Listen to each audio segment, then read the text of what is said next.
Olá, vamos dar início então ao desenvolvimento do nosso jogo Campo Minado? E aí perceba que este momento é o momento mais importante do desenvolvimento de qualquer software, de qualquer programa. Essa fase inicial onde nós precisamos pensar as estruturas que nós vamos utilizar, como que vai ser a lógica do nosso jogo. Como deve ter ficado claro na aula anterior, a aula de introdução aqui ao nosso Campo Minado, você já deve estar imaginando que nós vamos utilizar uma estrutura de dados do tipo matriz. Afinal, nós temos ali linhas e colunas, precisamos digitar uma coordenada que vai indicar linha e coluna que eu quero acessar. Porém, qual vai ser o tipo dessa nossa matriz? Você já pensou nisso? Você desenvolveu o seu campo minado? Antes da gente continuar, se você está acompanhando, eu gostaria muito que você comentasse aqui abaixo nos comentários se você tentou fazer, se você conseguiu fazer e qual foi a parte que você sentiu mais dificuldade, ok?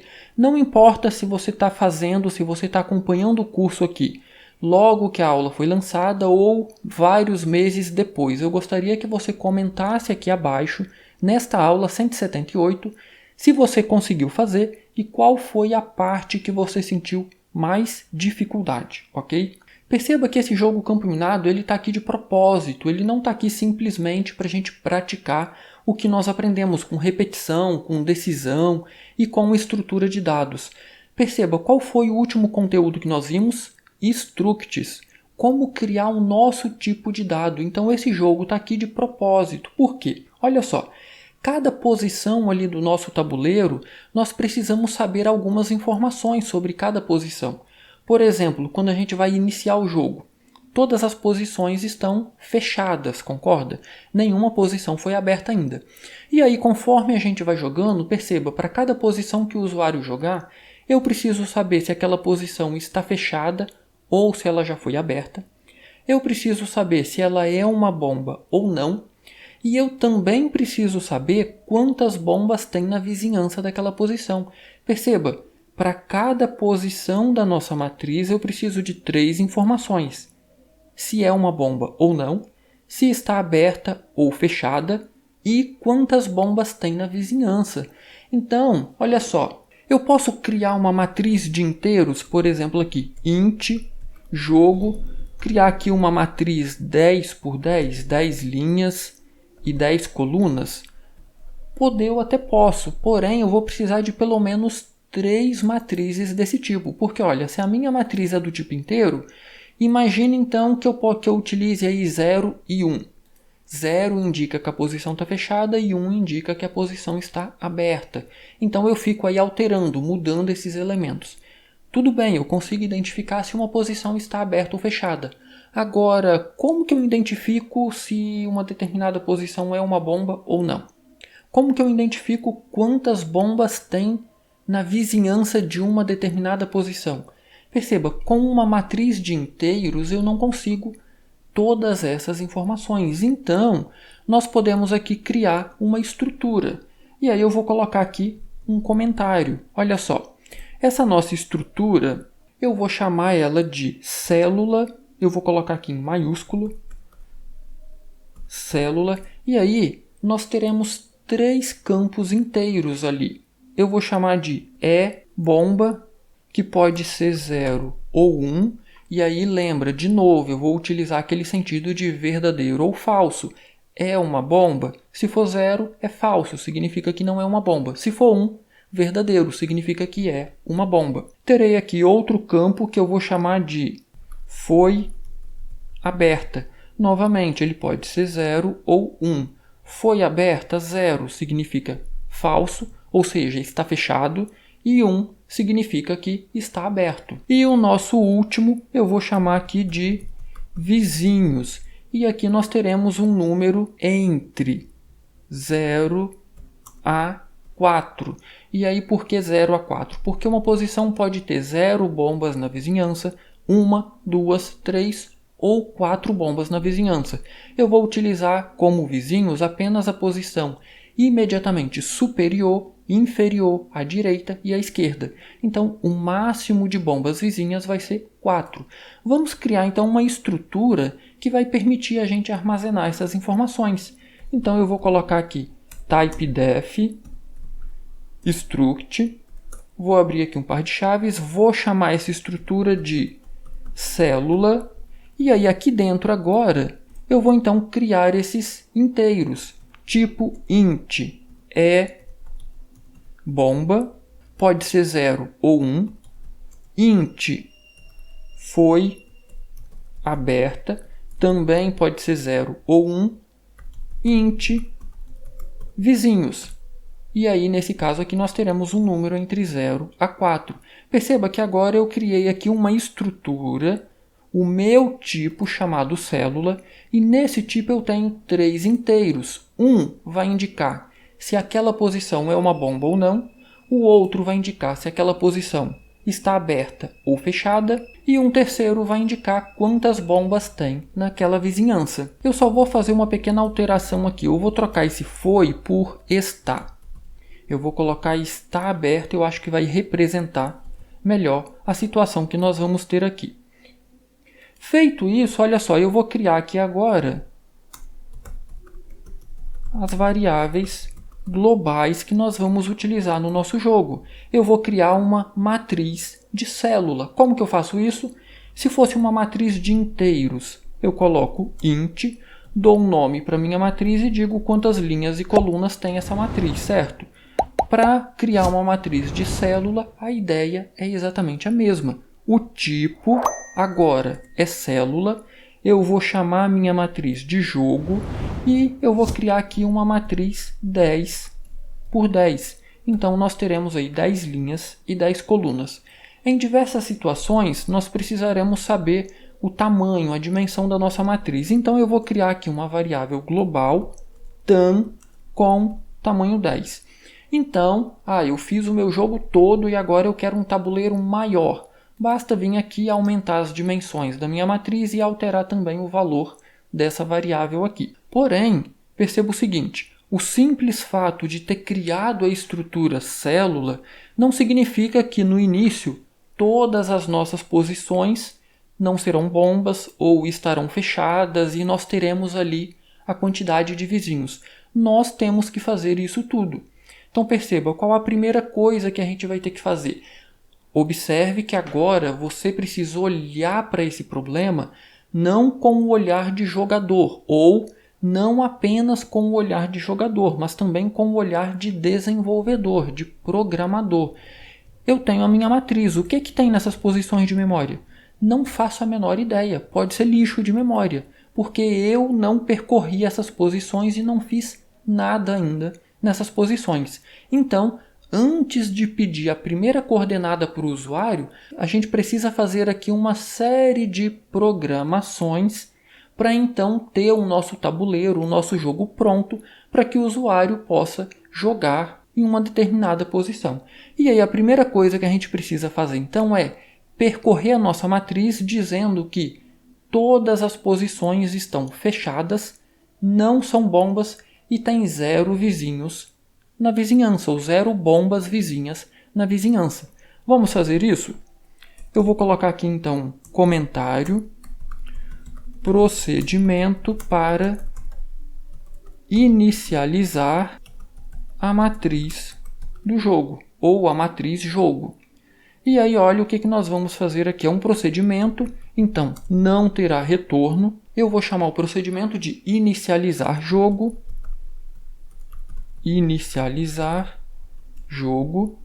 e aí, olha o que nós vamos fazer aqui. Eu preciso percorrer a minha matriz. Nós vamos precisar percorrer a nossa matriz diversas vezes.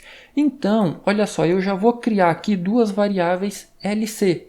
L para linha e C para coluna. Como elas são globais, toda vez que eu precisar percorrer a matriz, eu posso utilizar elas. Senão, eu teria que ficar criando várias variáveis aqui, ok? Eu vou então fazer aqui a nossa repetição. L começa em 0, L vai até menor que tam, percebe? Eu tenho aqui o tamanho da minha matriz. Então eu vou usar tam aqui. E o incremento vai ser de 1 em 1. Vou colocar aqui a nossa segunda repetição. C igual a 0. C vai até menor que tam, a minha matriz é quadrada, com um incremento de 1 em 1. Aqui dentro agora, olha só o que eu preciso fazer. Qual que é a minha matriz? Jogo na posição LC. Agora olha que interessante, quando eu pressionar ponto. Olha o que eu tenho aí. A minha matriz é uma matriz de célula. Então, cada posição da minha matriz, eu possuo lá dentro 3 números inteiros. Esses números que eu coloquei aqui, essas variáveis. É bomba, está aberta e vizinhos. Então, olha o que eu vou fazer. Eu vou percorrer toda a minha matriz dizendo que este campo é bomba. Não é uma bomba. Jogo na posição LC, ponto, está aberta, não está aberta, e jogo na posição LC, ponto, vizinhos, possui 0 bombas na vizinhança. Perceba, eu estou inicializando o meu jogo. É bomba? Não, não é uma bomba. Está aberta? Não, está fechada. Então, 0 significa que está fechada. E quantas bombas eu tenho na vizinhança? Bom, se eu ainda não tenho nenhuma bomba, então todas as posições têm 0 bombas na vizinhança. Então, perceba, esta é a primeira ação que eu preciso tomar no meu jogo. Então, aqui no main, eu vou chamar o procedimento inicializar. Agora eu já posso pedir coordenadas? Eu já posso ler coordenadas? Ainda não. Perceba que nós não temos nenhuma bomba. Então, o que a gente precisa fazer? Um procedimento para sortear bombas. Então, nós vamos precisar utilizar aqui o rand. Lembra da função rand? Para sortear números. Eu vou importar aqui a nossa biblioteca time.h, include time.h, e aí vamos então criar aqui um procedimento. Ele não vai retornar nada, esse procedimento. Procedimento para sortear n bombas. E aí, por que n bombas? Ele vai receber, esse procedimento vai receber um parâmetro onde aí fica a seu critério. Você pode perguntar para o usuário quantas bombas ele quer sortear, ou simplesmente você manda um número como parâmetro. Void sortear bombas. Vou receber aqui um inteiro n, e esse n representa então quantas bombas eu vou sortear. Novamente aqui eu vou precisar de uma repetição. Olha, se eu quero sortear, imagina que esse n aqui é 10, eu quero sortear 10 bombas. Então a gente vai precisar aqui de uma repetição que vai percorrer, que vai repetir o que tiver aí dentro 10 vezes. Eu vou utilizar então uma dessas variáveis que eu tenho aqui, pode ser a variável L. L igual a 0. Na verdade, vamos criar uma variável i aqui, porque essas variáveis L e C eu vou utilizar para os números sorteados. Então, int i, e aí vamos utilizar aqui o nosso i igual a 1, i vai até menor ou igual a n, que é a minha quantidade de bombas, com um incremento de 1 em 1. Olha o que eu vou fazer aqui agora. Eu vou sortear 2 números aleatórios entre 0 e tan. Lembra o tamanho da nossa matriz, a variável global que nós temos aqui? Quais os índices válidos para a nossa matriz? Entre 0 e 9. Então, eu vou sortear 2 números entre 0 e 9 para servir de índices. E esses índices sorteados ali naquela posição, eu então vou colocar uma bomba. Então, vamos lá. A minha variável L vai receber, lembra da nossa função rand, porém, lembra que ela vai sortear sempre o mesmo número. Então, sRand, vamos passar uma semente aqui para a nossa função. Time, passando como parâmetro aqui, null. Pronto, agora que nós passamos uma semente para sRand, então nós vamos sortear um número, porém eu quero um número entre 0 e 10. Então, olha só o que eu vou fazer. %10. Se sortear um número, por exemplo, 10. 10 dividido por 10 dá resto 0. Então, eu vou pegar o resto, 0. Se sortear um número 11. 11 dividido por 10, o resto é 1. Então, perceba que nós teremos aqui sempre um valor, um resto entre 0 e 9. Eu vou fazer o mesmo para o C. Rand Na verdade, eu não vou colocar 10, eu vou colocar a nossa variável tan. É por isso que ela está lá. Que aí, se eu alterar a dimensão da minha matriz, basta alterar o valor de tan e todo o nosso programa continua funcionando. Agora, olha o que eu vou fazer. Eu vou acessar o meu jogo na posição lc.ebomba e vou marcar essa posição com 1. Percebeu? Eu acabei de sortear uma bomba. Agora, preste muita atenção em um detalhe aqui, olha só. Imagine aí que o usuário que eu mandei aqui, o número 10, então eu quero 10 bombas. O simples fato de ter essa repetição, indo de 1 até 10, não me garante que eu terei 10 bombas. Por quê? Olha só. Imagine que na primeira vez dê aqui, resto 3 e resto 5. Então eu vou na linha 3, coluna 5 e vou colocar uma bomba. Gerou a segunda, a terceira, a quarta, ninguém me garante que não vai repetir linha 3, coluna 5. Eu não estou verificando isso, ok? Então, pode ser que os índices se repitam e aí nós não teremos 10 bombas, nós teremos 9, talvez 8 bombas. Se você não quer que isso se repita, o que você vai fazer? Você vai colocar aqui um teste, if, e aí você vai verificar. Jogo na posição lc.ebomba é igual a 0? Se for igual a 0, significa que não é bomba, então você pode fazer isso aqui e salvar o 1 nessa posição. Porém, se esse teste for falso, significa então que nós já temos uma bomba nessa posição. Então, olha o que eu vou fazer aqui. Eu vou colocar aqui um else, e nesse else eu vou simplesmente decrementar o meu i. Por que eu vou decrementar o meu i? Eu preciso que a repetição aconteça pelo menos mais uma vez. Olha só, imagine aí que eu gerei aqui 2 índices aleatórios, esse teste deu verdadeiro, salvei uma bomba nessa posição. O else não vai ser executado. E aí salvei uma segunda, uma terceira, uma quarta, aí o meu i é 5. Gerou aqui 2 índices, quando eu faço o teste dá falso, ou seja, eu já tenho 1 nessa posição. Significa que eu já tenho uma bomba nessa posição, então eu venho para o else, decremento 1 no i. O meu i valia 5, ele passa a valer 4, porque na sequência eu vou incrementar ele, então ele volta para 5. E aí perceba, se eu decrementei o i uma vez, o nosso para vai rodar na verdade 11 vezes.